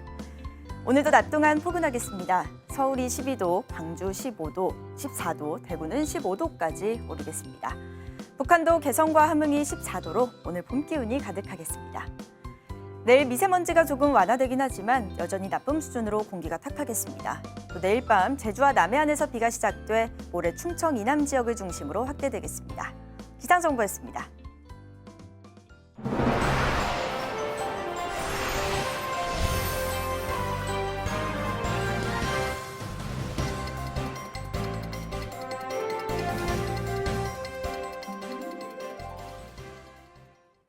어제 오후 러시아 국적의 6,000톤급 화물선이 부산 광안대교 교각을 들이받았습니다. 자칫 다리가 붕괴될 수도 있는 아찔한 상황이었지만 즉각적인 교통 통제가 이뤄지지 않았습니다. 화물선 선장은 술에 취해 있었고 사고 후 배를 몰고 도주하다 해경에 붙잡혔습니다. 구석찬 기자입니다. 대형 화물선이 부산 광안대교로 접근합니다. 속도를 줄이는가 싶더니 그대로 교각 아래를 들이받습니다. 꽝 하는 소리에 저 배에 있는 크레인도 무너졌습니다. 뒤로 무너져서 그렇지 만약에 잘못됐으면 그 위에 지나가는 차들도 굉장히 위험할 뻔했죠. 러시아 화물선은 사고를 내고 곧바로 달아나기도 했습니다. 약 2km를 내뺀 뒤 부산 이기대 앞바다에서 해경 경비정에 붙잡혔습니다. 사고가 난 건 어제 오후 4시 20분쯤입니다. 용엄한 부두에 정박했던 6,000톤급 화물선은 철제 코일 1,400톤을 싣고 러시아를 향해 출발했습니다. 그런데 출항 직후 바로 옆에 있던 요트들과 1차로 충돌합니다. 충격을 받은 데다 강풍까지 불면서 배는 갈 방향을 잃습니다. 외해를 향해야 하는 선수가 수영만 쪽을 향했고 배를 돌리지 못한 채 결국 광안대교를 들이받고 맙니다. 조사 결과 선장은 술에 취한 것으로 드러났습니다. 음주 측정을 했었을 때 0.086 운항을 했었으면 이게 처벌이 되는데 이 사고로 광안대교 하판 일부가 파손됐습니다. 선박이 교각 중심부와 부딪혔다면 붕괴 등 대형 참사로 이어질 뻔한 상황이었습니다. 하지만 재난 대응 시스템은 전혀 가동되지 않았습니다. 사고가 난 뒤 1시간이 넘도록 시민 공지는 없었습니다. 즉각적인 교통 통제도 이루어지지 않았습니다. 해경도 최초 신고 당시 배가 추돌한 사실을 정확히 알지 못했습니다. 러시아 화물선의 경로 자체도 정식 항로가 아니었던 것으로 알려졌습니다.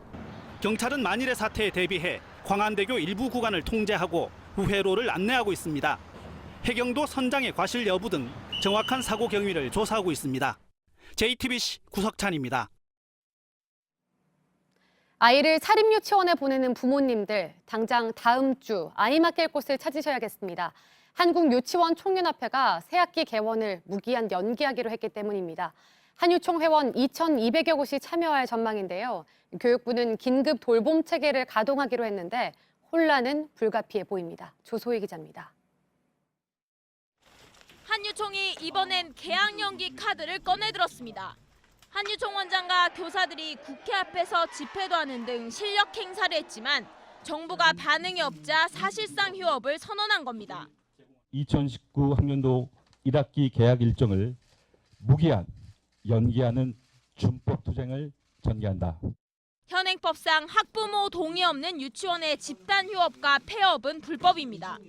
하지만 개학을 미루는 것은 법을 어기는 게 아니라 준법 투쟁이라는 게 한유총 입장입니다. 한유총은 그동안 줄기차게 거부해온 국가외계 시스템인 에듀파인 사용을 받아들이겠다고 밝혔습니다. 하지만 에듀파인 항목 중에서 시설 사용료 비용을 만들어달라는 조건을 붙였습니다.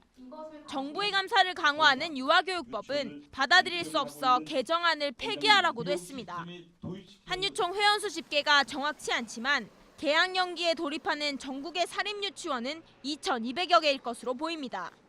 교육당국은 개학 연기도 사실상 휴업이며 학부모 동의를 받지 않았으니 불법이라는 입장입니다.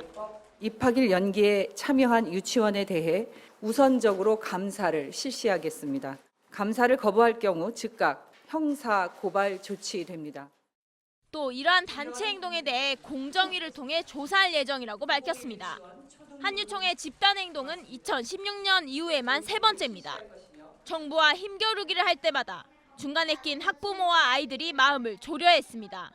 특히 당장 오늘부터 연휴가 시작되는데 수요 조사를 하기 어려워 긴급 돌봄 체계가 제대로 가동될 수 있을지 우려가 나옵니다. JTBC 조소입니다. 박근혜 정부의 국정농단 사건을 수사했던 박영수 특별검사팀의 구성 자체가 위헌이라며 최순실 씨가 헌법 소원을 제기했었는데요. 헌법재판소가 어제 최 씨의 주장을 받아들이지 않고 재판관 전원 일치로 합헌 결정을 내렸습니다. 김선미 기자입니다. 2016년 11월 국회는 최순실 특검법을 제정했고 당시 야당인 더불어민주당과 국민의당이 2명의 특검 후보를 추천해 대통령이 최종 임명하도록 했습니다. 박근혜 전 대통령은 박영수 변호사를 특검으로 임명했습니다. 재판을 받던 최순실 씨는 박영수 특별검사팀의 구성은 위헌이라면서 2017년 4월 헌법 소원을 냈습니다. 여당인 새누리당이 제외됐기 때문에 헌법에 위배된다는 게 최 씨 측 주장이었습니다. 하지만 헌법재판소는 재판관 전원 일치로 합헌이라고 판단했습니다. 헌재는 당시 박 전 대통령은 수사 대상이 될 수 있는 상황이었다며 여당이 특검 후보자를 추천하면 특검의 정치적 중립성과 독립성이 훼손될 우려가 있었다고 설명했습니다. 또 당시 국회 재석의원 220명 중 새누리당 의원을 포함해 모두 196명이 찬성한 만큼 합리성과 정당성을 잃지 않았다고 했습니다. 지난해 김경수 경남지사를 수사한 드루킹 특검팀도 야당인 자유한국당과 바른미래당 등만 특검 후보를 추천한 점도 언급했습니다. 헌재 결정에 대해 최 씨 측은 헌재가 헌법을 수호하는 임무를 저버린 것이 아닌지 우려된다고 말했습니다. JTBC 김선미입니다. 네, 지금부터는 클럽 버닝썬에 관한 수사 상황을 좀 보겠습니다. 마약, 성폭행, 경찰관과의 유착, 각종 의혹을 받고 있는 상황에서 이 회사 대표가 계속 조사를 받고 있고 이곳에 사내이사로 있었던 그룹 빅뱅의 승리 씨도 그젯밤에 경찰에 나와서 조사를 받았는데요. 자신과 관련이 된 성접대 또 마약 투약 의혹에 대해서 전면 부인을 하고 있습니다. 홍지훈 기자의 보도 먼저 보시고 전문가와 좀 더 얘기해 보겠습니다. 승리는 어제 새벽까지 서울경찰청 광역수사대에서 피내사자 신분으로 조사를 받았습니다. 8시간이 넘는 경찰 조사에서 자신과 관련된 의혹을 대부분 부인했습니다. 성접대 알선 의혹을 낳은 카카오톡 대화를 주고받은 적이 없고 3년도 더 지난 일이라 기억이 나지 않는다고 진술한 것으로 알려졌습니다. 마약 투약 의혹도 사실이 아니라고 했습니다. 특히 이제 마약 같은 경우는 마약 수사대에서 원하는 모든 조치를 하였습니다. 경찰이 1차로 실시한 마약 간이 검사에선 음성 반응이 나왔습니다. 경찰은 승리의 머리카락과 소변을 채취해 국립과학수사연구원에 정밀 검사를 의뢰했습니다. 경찰은 또 버닝썬과 경찰관의 유착 의혹과 관련해 이모 버닝썬 대표를 사흘 만에 다시 불러 조사했습니다. 이 대표는 지난해 7월 발생한 미성년자 출입 사건을 무마하기 위해 강남경찰서 소속 경찰관들에게 뇌물을 준 혐의를 받고 있습니다. JTBC 홍지용입니다. 네, 클럽 버닝썬 관련 수사의 쟁점 손소 변호사와 짚어보도록 하겠습니다. 어서 오세요. 네, 이 버닝썬의 사내 이사로 재직을 했습니다. 승리 씨 얘기부터 좀 해보도록 하겠습니다. 네. 북미 정상회담이 시작된 그제밤 늦게 경찰에 나왔습니다. 조사를 받았는데 먼저 성접대 의혹과 관련해서는 그 한 인터넷 언론이 이제 의혹을 제기한 부분이었어요. 여기에 대해서 네. 일단 조사가 이루어졌겠죠? 네, 그렇습니다.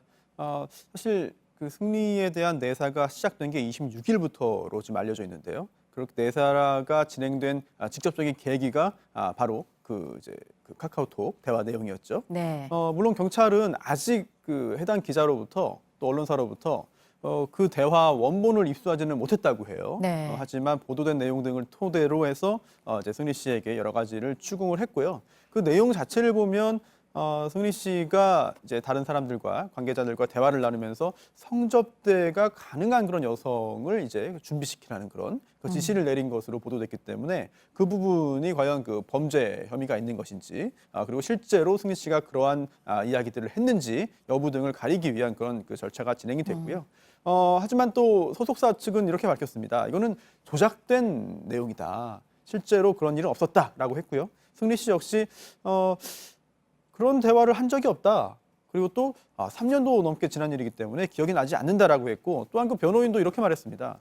성접대 가짜 뉴스에 대한 조사를 받았지만 그런 일은 없다라는 말을 했기 때문에요. 현재까지 승리 씨 측은 굉장히 강하게 그런 부정을 하고 있습니다만 네. 또 수사 결과에 따라서 또 다른 내용이 밝혀질 가능성도 현재로서는 뭐 충분히 있는 것 같습니다. 네, 지금 부인을 하고 있는 의혹 가운데 하나가 지금 얘기해 주신 성접대 관련 의혹이고 또 하나가 네. 이제 마약 투약 의혹입니다. 네, 이것도 그렇습니다. 관련 사진이 공개가 되기도 했고 일단 승리 측에서는 간이 검사에서는 우리 음성 반응 나왔다라고 얘기는 하고 있는데 네. 경찰은 국가수의 정밀 관련 그 조사 결과가 나와야 된다 이렇게 말하고 있는 거죠? 네, 경찰이 일단 간이 검사 결과 음성 판정 나왔다는 사실을 뭐 간접적으로나마 인정을 한 것 같아요. 그 언론 보도가 되고 있습니다. 네. 그런데 뭐 간이 검사 결과만으로 다 끝나는 건 아니고 지금 뭐 정밀 검사 중이기 때문에 그 결과까지 좀 기다려 봐야겠습니다. 그리고 또 하나는 적어도 외부적으로 드러난 바에 따르면 승리 씨가 당당하게 또 검사를 받겠다고 자청한 거거든요. 네. 그렇다면 이 부분에 있어서는 뭐 음성 판정이 나올 것으로 뭐 예상을 하고 있고요. 하지만 문제는 직접적으로 승리 씨가 이런 마약 관련된 범죄를 직접 본인이 마약을 투약했거나 투약받았거나 아니면 흡입했다. 그 그 부분 그게 사실이 아니라고 해서 모든 문제가 다 사라지는 건 아니에요. 네. 그 외에 여러 가지 그런 의혹을 받고 있기 때문에 네네. 아무래도 승리 씨가 이런 의혹을 다 해결하고 해소하기 위해서는 시간이 좀 필요할 것으로 보입니다. 지금 얘기도 하셨지만 이 클럽 버닝썬 사건이 불거졌을 때부터 사실 이 그룹 빅뱅의 승리 씨 얘기는 계속 나왔습니다. 근데 이번에 또 의혹이 나온 게 호화 생일 파티에 대한 얘기가 또 지금 나오고 있어요. 네, 2017년 12월 이야기인데요. 이제 필리핀 팔라완 섬에 있는 그 리조트를 통째로 이제 빌렸다는 거죠. 그래서 비용도 아주 상당히 많이 이제 고에 아주 막 큰 돈이 들었는데 이때 150명을 초대했다. 그런데 이 초대하는 비용과 그 생일 파티 비용도 다 승리 씨가 이제 부담을 했고요. 그런데 문제는 그 현장에서 생일 파티 중에 혹시 마약이 사용됐다. 그리고 마약에 취해서 여러 가지 일들이 있었다. 이런 그 간접적인 제보들이 지금 있는 상황이고요. 그리고 또 당시에 그 승리 씨 측이 한국에서 유흥업소 종사자들을 이제 동원을 해서 그 현장으로 그 이동시켰고 이런 부분들에 있어서도 승리 씨가 직접적으로 가담한 거 아니냐라고 하는 그 의혹들이 있기 때문에요. 앞으로 수사가 좀 더 진전된다면 이 부분에 대한 그런 그 진상을 밝히는 쪽에서도 뭐 경찰이 좀 신경을 써야 될 것으로 보입니다. 네, 그럼 승리 씨가 피의자 신분이 바뀌어서 또 조사를 받을 가능성도 있습니까? 가능성은 충분히 있죠. 지금은 일단 피내사자 신분입니다. 내사의 대상인 건데요. 하지만 이번 사건과 관련해서 이미 상당수의 인물들이 뭐 피의자로 이제 조사를 이제 받을 것으로 보여요. 게다가 함께 사업을 했던 사람들 그리고 또 이제 그 마약 공급체가 아니냐. 또 중국인 등을 이제 그 클럽에 이제 유치하기 위한 그 일을 한 거 아니냐라고 의심을 받고 있는 그런 중국인도 이미 조사를 받았거든요. 그렇다면 또 이런 그 사람들에 대한 조사뿐만 아니라 언론에는 뭐 공개가 되지 않고 아직 보도가 되지 않았겠습니다만 여러 가지 그런 그 수사들을 지금 하고 있을 겁니다. 특히 계좌라든지 통신 기록 등을 통해서 승리 씨가 과연 이 사건과 연관이 되어 있는지, 네. 연관이 되어 있다면 어떤 행동들을 한 것인지 여부에 대해서 이미 수사를 하지 않았을까 생각되기 네. 때문에 앞으로 그 피내사자 신분이 다른 신분으로 바뀔 가능성은 충분히 있어 보입니다. 네, 근데 이 승리 씨가 조사를 받는 사이에 또 이런 의혹도 있었어요. 소속사가 문서들을 네. 다량으로 파쇄를 했다. 네. 근데 이게 또 문제가 또 될 수밖에 없는 게 그동안 경찰관과의 또 유착 의혹이 있었잖아요. 그러니까 이것도 또 뭐 있는 거 아니냐 또 이런 얘기를 하시는 것 같습니다. 그렇습니다. 보통 업체에서 회사에서 이제 기업에서 본인들이 사용하던 그런 그 문서를 이제 보안 등을 이유로 파쇄하는 거는 뭐 일상적으로 있는 일입니다. 하지만 중요한 건 시기와 시간이거든요. 네. 그래서 과연 이 승리 씨가 조사를 받는 그때 혹시 예정이 없었던 그런 그 파쇄 작업 등을 부랴부랴 했다면 이거는 뭐 예정되어 있던 통상적인 그런 절차가 아니라 뭔가 회사에 해가 될 수 있는 또는 회사 소속 연예인들에게 해가 될 수 있는 그런 자료들이 유출되는 것을 또는 공개되는 것을 막기 위한 그런 그 비상 조치가 아니냐 이런 의문을 가질 수 있겠고요. 하지만 그 이제 YG 측에서는 통상적으로 하던 거다 이렇게 반박을 하고 있습니다. 해명을 하고 있습니다. 그렇다면 그 해당 업체를 통해서 조사를 또 할 수 있거든요. 네. 그래서 그동안 계속해서 통상적으로 이루어졌던 그런 작업인지 그리고 또 과거에도 이렇게 새벽 6시 30분에 이런 작업을 했는지 그리고 언제 네. 와서 이 작업을 해달라고 요청을 받았는지 등을 확인한다면 통상적인 작업인지 긴급한 작업인지는 쉽게 확인할 수 있을 것 같습니다. 네, 지금 뭐 관심을 가장 모으는 의혹 중에 하나예요. 이 클럽 버닝썬과 관련해서 이 경찰관과의 그간 유착이 됐었다는 이 의혹. 네. 이거는 뭐 대표도 불러서 지금 계속 소환을 해서 조사를 하고 있으니까 이 부분은 계속 조사가 이루어질 것이고 승리 씨와 관련해서도 경영에 직접 참여를 했는지 이것과 또 연관이 돼 있는지 계속 이 부분도 수사가 앞으로 되는 거죠? 네, 그렇습니다. 승리 씨 관련된 여러 가지 그런 논란이 지금 있고 의문이 제기되고 있는데 중요한 거는 지금 단순히 그 마약 관련된 그런 그 문제 하나뿐이 아니에요. 따라서 승리 씨가 과연 그 클럽의 경영에 어느 정도 참여했는지 여부를 가려야 다른 사람들이 한 행동에 대한 그런 승리 씨의 책임도 이제 인정될 가능성이 생기는 것이거든요. 네. 그리고 또한 경찰과의 유착인데 현재 지금 경찰관 2명을 다시 불러서 조사할 계획이라고 합니다. 네. 물론 본인들 당사자들은 뭐 부정하고 있습니다만 혹시 그 2명이 받는 의혹이 사실로 확인될 가능성이 있겠고요. 네. 또한 혹시 그 2명에 그치지 않을 수도 있어요. 더 많은 경찰이 드러날 수도 있고 그리고 또 경찰이 모든 그런 조치를 단독으로 다 할 수는 없거든요. 그렇다면 경찰 단계 위에 있는 그런 검찰 또는 그 위에는 정치권 또는 언론사, 방송계까지 까지 뭔가 검은 유착이 있지 않겠느냐 네. 이런 의혹들을 많은 분들이 가지고 있기 때문에 네네. 뭐 수사기관도 이거를 뭐 단순히 쉽게 생각해서 넘어가기보다는 철저하게 조사를 하고 수사를 해야 국민적인 의혹이 해소될 것 같습니다. 네, 각종 의혹을 받고 있는 클럽 버닝썬 관련 수사 상황을 좀 짚어봤습니다. 손수호 변호사였습니다. 고맙습니다. 네, 다음 소식입니다. 그제 자유한국당의 당대표로 뽑힌 황교안 신임 대표, 어제부터 대표로서의 일정을 시작했습니다. 최고위원회의를 처음으로 주재하고 당의 통합과 또 대여 투쟁 언급을 했습니다. 첫 인사는 사무총장의 한성교 의원을 내정을 했는데 논란이 되고 있습니다. 유미혜 기자입니다. 황교안 신임 대표는 첫 일정으로 국립서울현충원을 찾았습니다. 역대 대통령 묘소를 참배한 뒤 노무현 전 대통령 묘소가 있는 봉화마을에 방문할 뜻을 밝혔습니다. 봉화마을도 가실 생각 있으신가요? 예, 지금 이제 일정들을 이것저것 생각해 보고 있습니다. 첫 최고위원회를 주재한 자리에선 당 분열을 의식한 듯 통합을 강조했고 통합이 가장 중요한 것 같습니다. 우선 우리 당부터 통합이 되고 강력한 대여 투쟁도 예고했습니다. 국민들이 바라는 가장 큰 바람은 이 정부의 잘못된 정책, 폭정을 막아내라는 것입니다.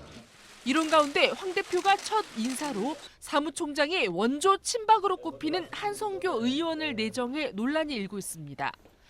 한 의원은 2016년 의장실을 항의 방문했다가 경호하는 경찰의 멱살을 잡아 갑질 논란에 휘말렸고 당시 유은혜 의원에게도 국정감사장에서 부적절한 발언을 해 윤리위에 회부된 바 있습니다.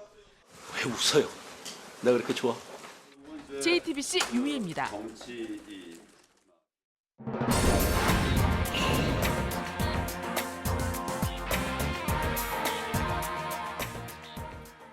네, 예상을 했다는 분도 있습니다. 하지만 예상 밖이라는 의견들이 지금 더 많습니다. 이번에 합의가 이루어지지 못한 북미 정상회담, 오늘 아침에도 북한 조선중앙통신의 보도 내용 속보로 전해드리고 있습니다. 베트남에서 정상회담이 열린 기간 내내 그리고 마무리가 되고 다음 날인 오늘 아침에도 이 회담 관련 내용들을 이례적으로 신속하게 보도를 하고 있는데요. 오늘 아침에는 이 마무리가 된 정상회담 얘기를 했습니다. 앞서 전해드린 대로 미국을 비난하는 내용은 없습니다. 앞으로를 얘기를 했습니다. 보도 연결해서 좀 더 자세히 알아보겠습니다. 이재승 기자, 오늘 아침에 북한 매체들의 보도 내용 다시 한번 정리를 좀 해볼까요? 네. 조선중앙통신은 이번 북미 회담에서 이 두 정상이 한반도 비핵화와 또 북미 관계의 획기적 발전을 위해 생산적인 대화들을 계속 이어나가기로 했다고 밝혔습니다. 그러면서 김 위원장이 트럼프 대통령에게 먼 길을 오가며 이번 상봉과 또 회담의 성과를 위해 적극적인 노력을 기울인 데 대해 사의를 표했다라고 보도했습니다. 통신은 이렇게 감사의 뜻을 전함과 동시에 두 정상이 새로운 상봉을 약속하며 작별 인사를 나눴다고 밝혔는데요. 북한 매체가 전한 이 북미 정상이 추후 만남을 약속했다는 점과 또 생산적 대화를 이어가기로 했다는 이런 대목을 살펴보면 트럼프 대통령이 김 위원장과 계속 좋은 친구 관계를 유지할 것이다 라고 밝힌 부분, 그리고 마이크 폼페이오 미 국무부 장관의 합의를 앞으로 몇 주간 내로 이룰 수 있기를 바란다는 언급과 맥락을 같이 합니다. 결국은 북한 측이 미국과 대화를 지속할 의향이 있다는 점을 내세운 것으로 풀이됩니다. 다만 이번 보도는 앞서 오늘 새벽에 나온 이용호 외무상과 또 최순실 외무성 부상의 기자회견과 달리 미국을 비난하는 목소리가 아예 없다는 점이 대비되고 있습니다. 다음은 스페인 주재 북한 대사관에 괴한이 침입했던 사건과 관련해서 현지 언론이 이들 괴한이 북한 공작원일 수 있다라는 보도를 해서 전해드립니다. 근거는 괴한들이 타고 달아난 아우디 2대가 북한 외교 차량이라는 점을 들었는데요. 스페인 대사를 지낸 김혁철을 검증하려 김정은이 요원 파견을 했거나 또는 김혁철 본인이 두고 간 파일을 없애려고 보낼 수도 있다라는 겁니다. 관측을 전한 스페인 언론 엘 콤피덴시알은 김혁철의 거취를 주시해야 한다라고 덧붙였습니다. 네, 그리고 일제강점기 당시에 강제징용이 돼서 사망을 한 피해자들 유해 70여 구가 어제 돌아왔습니다. 오늘 3.1절에 합동 추모식이 있게 되죠? 네, 그렇습니다. 오늘 용산 백범기념관에서 합동 추모식이 거행됩니다. 대부분이 영문도 모른 채 잡혀가서 가혹한 노동에 시달리거나 또는 전쟁터에 동원된 분들인데요. 일본의 한 절에 안치돼 있다가 80여 년 만에 고국으로 돌아온 것입니다. 끝으로 트럼프 미국 대통령이 무역 협상 중인 중국을 공개 압박했다는 소식입니다. 어제 2차 북미 정상회담 합의 실패 후에 가진 기자회견에서 한 말인데요. 트럼프는 자신은 협상에서 걸어나오는 것을 전혀 두려워하지 않는다며 일이 잘 풀리지 않으면 중국과의 무역 협상에서도 그렇게 할 것이라고 말했습니다. 지금까지 아침엔 지금 JTBC 이재승입니다. 이용자들에게 자해나 극단적인 행위를 부추기는 온라인 공포게임이 전 세계적으로 빠르게 퍼지고 있습니다. 미국에선 확산을 막기 위해서 경찰까지 나섰습니다. 부소연 특파원입니다. 동공이 확장된 큰 눈에 가죽만 남은 기괴한 얼굴을 한 이 인형은 온라인 게임 캐릭터입니다. 소셜미디어에 기반한 한 게임에 등장합니다. 이 캐릭터는 주변 사람에게 비밀을 유지한 채 자신이 시키는 대로 행동할 것을 주문합니다. 비밀을 발설하거나 지시에 따르지 않으면 밤에 찾아가 위해를 가하겠다거나 가족을 위협할 것이라는 협박도 서슴지 않습니다. 지난 2016년 논란을 일으킨 푸른고래 게임과 비슷한 방식으로 자해나 스스로 목숨을 끊으라고까지 유도합니다. 미국 언론들은 이 게임이 미국과 프랑스, 스페인, 아르헨티나 등에서 급속도로 번지고 있다고 보도했습니다. 게임의 심각성이 알려지며 학교와 아동단체, 경찰 당국은 아이들이 게임에 접하지 않도록 주의를 기울여야 한다고 경고했습니다. 지난해 8월 아르헨티나에서 발생한 12세 소녀의 자살이 이 게임의 위험성과 관련됐다며 논란을 부르기도 했습니다. 로스앤젤레스에서 JTBC 부소연입니다. 손흥민 선수가 토트넘에서 골행진이 2경기째 멈춰섰습니다. 공격수 케인이 돌아오는 변화 속에서 다소 주춤했었는데요. 상승과 하강을 반복하곤 하는 패턴 속에서 손흥민을 어떻게 활용해야 할 것인가. 토트넘도 그렇지만 축구대표팀도 고민이 다르지 않습니다. 온누리 기자입니다. 토트넘에서 경기를 뛰고 사흘도 되지 않아 선발 출전한 중국전. 손흥민은 페널티킥을 얻어내 황의조에게 골을 선물하고 코너킥으로 김민재의 헤딩골까지 도왔습니다. 동료들 움직임에 엄지를 들어올리고 중국 팬들의 야유에 여유로 대응하며 89분을 뛰었습니다. 그러나 중국전 이후 엿새를 쉰 뒤 나선 바레인전에선 이상했습니다. 움직임도 둔해졌고 패스는 날카롭지 못했습니다. 부진은 카타르와 8강전까지 이어졌습니다. 휴식을 주고 난 이후에 경기력이 안 좋아서 자기들도 사실 이게 조금은 미스테리하다. 태극마크를 달면 슛을 너무 아낀다는 지적도 나왔습니다. 토트넘에선 절묘한 골을 넣었던 상황. 대표팀에선 슛도 무뎠습니다. 소속팀과 달리 상대 압박을 풀고 공격을 지휘하는 역할까지 맡아 손흥민이 짊어진 부담이 너무 컸다는 분석이 나왔습니다. 앞으로는 손흥민과 대화를 통해 심리적인 안정을 찾아주고 또 손흥민의 장점을 적극 끌어내는 방법을 찾겠다고 덧붙였습니다. 기술위원회는 아시안컵 8강에 그친 우리 축구도 되돌아봤습니다. 공을 많이 보유하고 크로스도 많지만 너무 뻔한 공격 전개로 효율성이 떨어지는 축구, 즉 이기는 축구와는 거리가 멀었다고 진단했습니다. JTBC 온누리입니다.